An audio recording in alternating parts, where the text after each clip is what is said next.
Chapter 1. The Sleepless Struggle. The night had always been a shroud, a quiet time meant for dreams and rest, a sanctuary from the world's tumultuous dance. Yet for James, a man of few words and many sleepless nights, it was a tormentor, an unsolvable riddle, a purveyor of a solitude he never sought. James was a man of modest stature and quiet demeanor. His thick-rimmed glasses sat firmly on the bridge of his nose, providing an intellectual yet weary air to his pale, unshaven face. He was in his early 30s, although the dark bags under his eyes and the premature gray streaks in his hair were testament to the toll the persistent insomnia had taken on him. His exhaustion was etched into the fine lines creasing his forehead and the downturned corners of his mouth, painting a picture of a man engaged in a long, arduous battle with the demons of sleeplessness. James.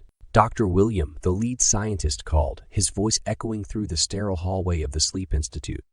He blinked behind his glasses, shaking off the reverie before standing up and following Dr. William into a room filled with advanced medical equipment humming in background. The room smelled of antiseptic and something metallic, the ubiquitous smell of science and clinical sterility. James' heart pounded in his chest as he took in his new surroundings. The insomnia had held him in its merciless grip for years now. It was a relentless beast, reducing every night into an agonizing stretch of endless minutes and hours, mocking his futile attempts to surrender to rest. His life had been dominated by this elusive quest for sleep, every moment underscored by a desperate longing for the sweet oblivion that it offered. A flicker of hope ignited within him at the prospect of this sleep study. He yearned for release, for an answer, a panacea that would rid him of his nocturnal torment.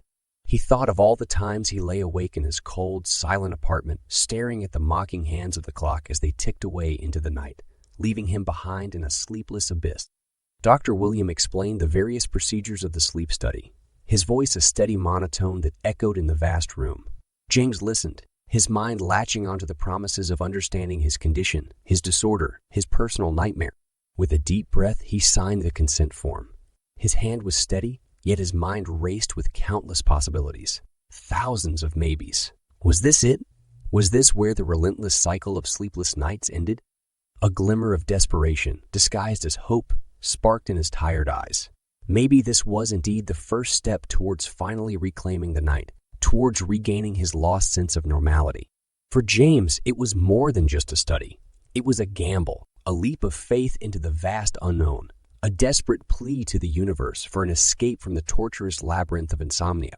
And he was willing to stake it all, his very existence, on the elusive promise of a night filled with dreams, with sleep, with peace. Chapter 2. The Waking Nightmare. James' life hadn't always been this desolate dance with insomnia.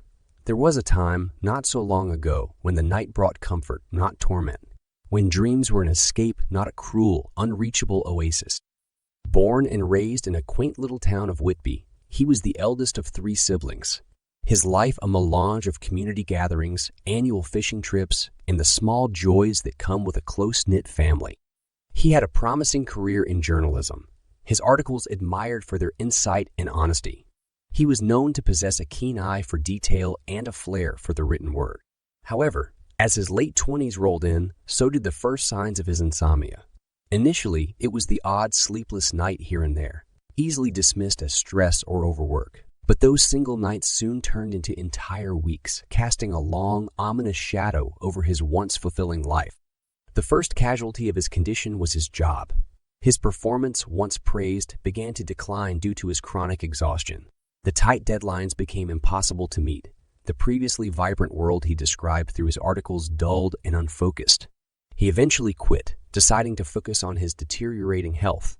His relationships didn't fare any better. He drifted apart from his longtime girlfriend, their conversations devolving into exasperated pleas and unfulfilled promises of seeking help. His parents and siblings, though supportive, could only do so much from a distance. The once lively family gatherings became tense and strained, the ghost of his ailment a constant, unwanted guest. His entire life began to revolve around this elusive quest for sleep. His nights an endless symphony of tossing and turning, his days an unbearable haze of fatigue. The impact was devastating, eroding the foundation of his life, leaving him a mere shell of the man he used to be. When he learned about Dr. Williams' sleep study, he saw it as a lifeline, an opportunity to regain control of his life, to finally face the monster that was his insomnia. Every aspect of his life, every relationship he cherished, every ambition he nurtured hinged on this one hope.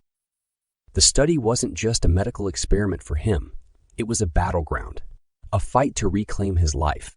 Dr. Williams' reputation in the field of sleep disorders was renowned, and the cutting-edge nature of his research filled James with a desperate sense of hope. If anyone could help him fight this battle, it was Dr. William and his team. As he entered the Sleep Institute, his heart heavy with fear and anticipation, he clung on to this last hope. He was willing to bare his soul, to confront the deepest, darkest corners of his sleepless mind if it meant a chance at normalcy. And so James stepped into the fray, ready to face his nightmare, ready to wage a war for his dreams, for his sleep, for his life. Chapter 3. The Silent Citadel. The Sleep Institute was an imposing edifice, its stark modern architecture in stark contrast to the surrounding old-world charm of the quiet university town. Its glass exterior mirrored the cloudy sky, making the building appear as an enormous, ominous monolith. As James approached, he could feel an icy chill crawl up his spine, like a foreboding whisper in the wind. The interior of the institute was no less daunting. The walls were a sterile white, as were the floors, with the odd splash of harsh fluorescent light reflecting off polished surfaces. The air held a faint medicinal smell, mingling with the scent of new furniture and recently cleaned carpets. Everything was arranged with surgical precision, embodying the very essence of clinical sterility. The facility was eerily quiet, save for the soft hum of the central heating and the occasional muffled footsteps echoing through the expansive corridors. Each hallway seemed to stretch into oblivion, its endpoint lost in an immaculate white haze. Unique characteristics of the facility only heightened its air of mystery. Its windows, James noticed, were sealed, the glass fogged to prevent a view of the outside world. Time, it seemed, was an expendable commodity within these walls. There were no clocks to be seen, only an endless expanse of unblemished white walls and the periodic thrum of machinery from behind closed doors. The very heart of the institute, where the study was to be conducted, was a large, isolated room. The room was as sterile as the rest of the facility, the same blinding white walls enclosing a space filled with minimalist furnishings. But what set it apart were the countless wires snaking their way across the room, connecting various pieces of machinery and culminating in a central console replete with monitors and dials. A sense of impending significance hung heavy in the air, the quiet hum of machinery like a pulsating heartbeat in the silence. As James took in the details of his surroundings, he couldn't shake off a sense of apprehension. His hopes for a cure were now intertwined with a growing curiosity. His journalist instincts piqued by the enigma that was the Sleep Institute. The setting was disconcerting, yes, but it was also intriguing. The sterile sterility, the labyrinthine layout, the muffled silence, they all felt part of an elaborate puzzle, a puzzle he was determined to unravel. As he was escorted towards the central room, James steeled himself for what lay ahead. This institute, with all its peculiarities, was his battleground. Every sterile wall, every sealed window, every faceless clock marked the contours of his upcoming struggle. As the doors to the room swung open, James stepped into the epicenter of his war against insomnia, his heart pounding with a mixture of fear and resolute determination. His journey into the depths of his waking nightmare was about to begin.